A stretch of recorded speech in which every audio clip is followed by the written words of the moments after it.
All right, what's happening, guys? Today I'm going to take you through an upper body workout. First thing I need to do is actually bring out my phone, well, not my phone, but a phone, which has my program in it. So first things first, as with any sort of program, we want to make sure that we're warming up 5 to 10 minutes. A lot of people take this part a bit too seriously, a bit too literally, which is like, for example, in our program, we say bike 5 to 10 minutes. The point is to warm up. If you don't have a bike or you don't like the bike or whatever reason you just don't want to use the bike, just use any piece of cardio equipment which is going to increase your heart rate. That is the whole point there. One thing I would try and avoid is anything too high intensity. So for example, a rower is very, very high intensity. If I did 5 to 10 minutes on a rower, I'd be gassed. So let's just do a bike and let's just warm up. Let's go. Now, I'm actually not going to do the full 5 minutes because then I'll just be here forever. But I just want to kind of give you a sense of what it's going to look like. Again, main point here is that we're warming up 5 minutes. This setup isn't probably even set up for me properly, but not a big deal. I'm just gonna make sure that I'm somewhere around 60%. So think of it more like a jogging pace. You're not running, you're not sprinting, you have a pace which is getting your heart rate up, but it's not going to gas you for the whole workout. So once again, 5 to 10 minutes. If you're someone who's like a little bit in a rush, maybe you're doing this on a lunch break, 5 minutes is probably going to be good enough. Maybe aim for like a bit of higher intensity, more close to like 70%. If you've got plenty of time in the day, you're going chilled after work, something like that, and you enjoy spending time in the gym, aim for that 10-minute mark, and then that way you'll just be a little bit more warmed up, a little bit more prepared. Okay, I'm just going to leave this here. Let's see what the program has in store for me today. Sorry, it's not my phone, so I've got to get the pin right. All right, I'm on the... Okay, so this is an upper body workout. We've got 6 exercises in total before a bit of a cool down at the end. First, we're going to be supersetting chest press with low row. So we're just going to head over to the chest press first. Okay, we're moving on to the chest press now. That's this machine here. I know in some gyms it's more pin loaded. This one's a plate loaded machine. The point is that it's a machine. You don't have to think too much about pushing it. And you know, if it does get to a point where it's a bit too heavy or unsafe or whatever, you can just drop the weight and it's fairly risk free. Okay, so in here, the main thing to focus on is, and bodybuilders might tell you something different, and that's okay, simply because what I'm doing is generalizing how to use this machine. The main thing we want to focus on is getting this at your nipple level. So for me right now, it's not really in line. So what I'm going to do is get the seat a bit higher. That's a bit better for me. And then what I'm going to do is I can have a wide that's going to target the chest, a narrow is going to target more of the triceps. Somewhere in between is going to be that sort of happy medium. Again, depending on how short and tall you are, that's going to be completely up to you. But just keep in mind that the better I explain what a wide grip is and a narrow grip is, the more you're in control of understanding. So I'm just going to go very, very simple through the middle, make sure that I'm nice and secure, nice and controlled. And then this machine actually pushes slightly upwards. So you're going to notice it's slightly higher than my nipple level now. Not a problem. I'm going to bring it back down, controlled, about 3 times slower on the concentric, so on the way down here. So push strong, 1, 2, 3, 1, 1, 2, 3, push through. Now, I haven't got any weight on there, so it's relatively easy, but again, the point of this video isn't for me to actually do the training session, it's for me to actually teach you guys how to do it. Okay, so we just finished the chest press. Just a bit of context on there. Inside this program, I'm assuming people are kind of fairly beginners or haven't been to the gym for a while.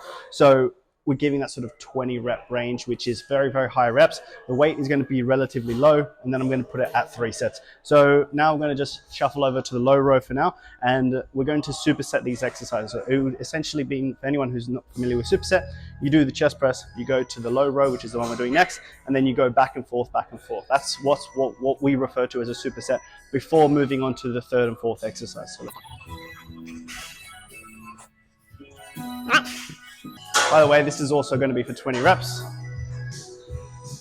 Again, main focus here is slightly different to the chest press in the sense of like, it doesn't necessarily have to be nipple height. It's going to be relatively subjective for each person. But so just to give it a nice generalization, I like to put myself in a position where I can get a nice stretch to the back. Not through the chest press, not for pushing motions, but through pulling motions, get a nice stretch to the back. So for that, I actually put it quite low. I'm 177 centimeters.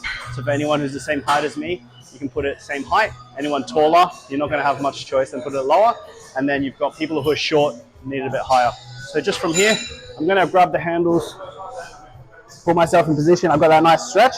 And I'm gonna retract the scapula and pull, bring it through, retract, and pull through. So that gives you a sense of how to use the low row. It's very awkward because it's very, very light at the moment, but that's the low row, 20 reps, 3 sets. Remember, you're going back and forth, supersetting them through. If you haven't done any of these exercises before, just make sure you're being very conservative with your weight. So choose something you're very, very familiar with or very, very light, and stick with the lightweight. I'm gonna have a break now. Okay, I've already checked my phone, and what we're doing next is actually another superset, and that's going to be a machine shoulder press, a superset with a lat pull down.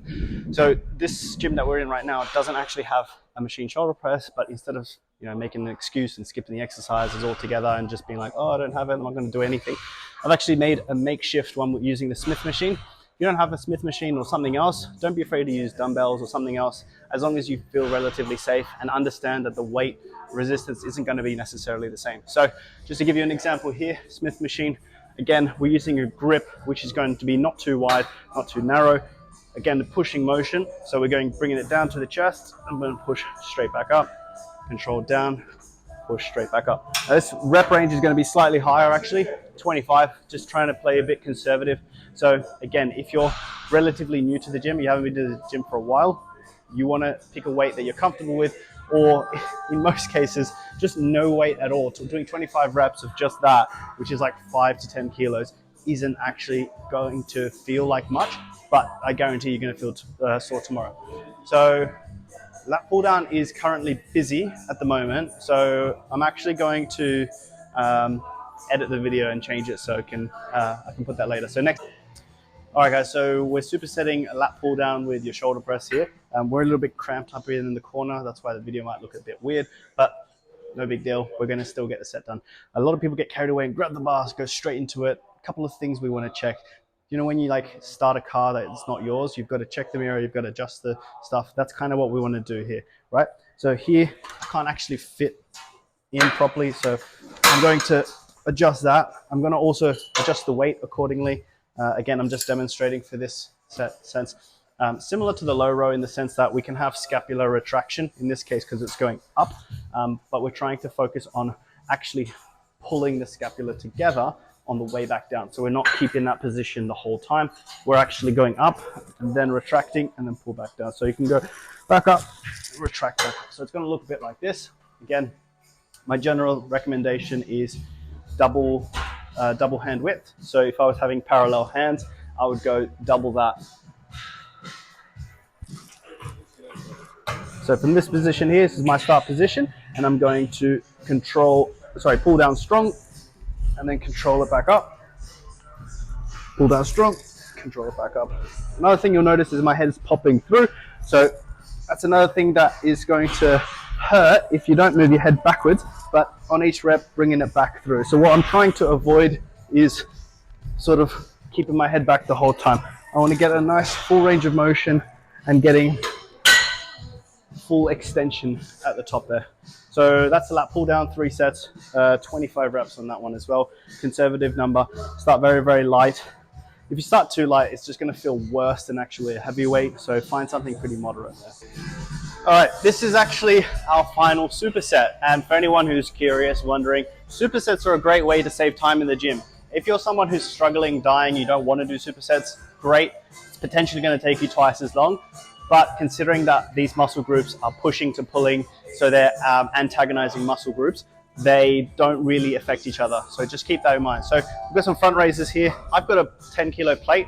If you're someone who likes using dumbbells or individual dumbbells, that's completely fine as well. I'm just going to improvise here. We've got some front raises. Now we're getting to the point of full range of motion. So if I were to go any sort of higher than this, it doesn't really do much. Okay, so I'm trying to find that sticking point here, and that's going to be my full range of motion. So front raises, what we're trying to do as well is just avoid any sort of swinging here. It's an isolation exercise, meaning it's using one muscle group at a time. Focus on that muscle group and try not to use too much momentum there, okay?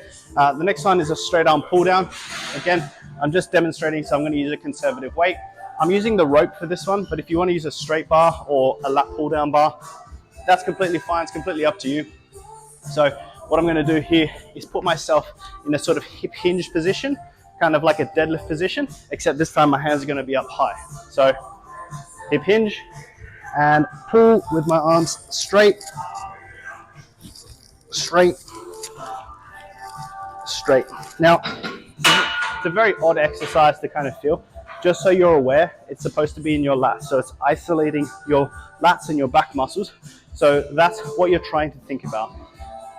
Even if you're not a bodybuilder, consider that you're still building body, meaning that you need to focus on actually stimulating the muscle groups that you're trying to focus on. So considering you know it's going to focus on the lats, focus on the lats, right? That is it for this one. Let's go do a bit of a cool down now.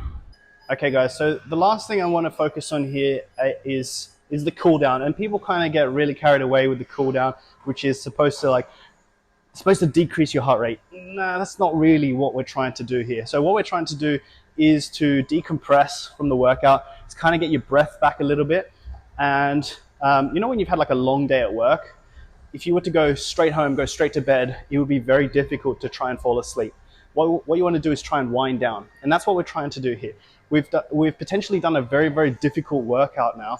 And what we need to do is actually focus on bringing everything back to neutral. Preparing yourself, like if you were training before going to work, going straight to work after a super, super intense workout is just going to keep you all flustered. So just decompress, make sure that you're winding down and making sure that you're kind of preparing yourself for the rest of the day. If you're training after work, you can go home, have some food and decompress. I usually say 5 to 10 minutes.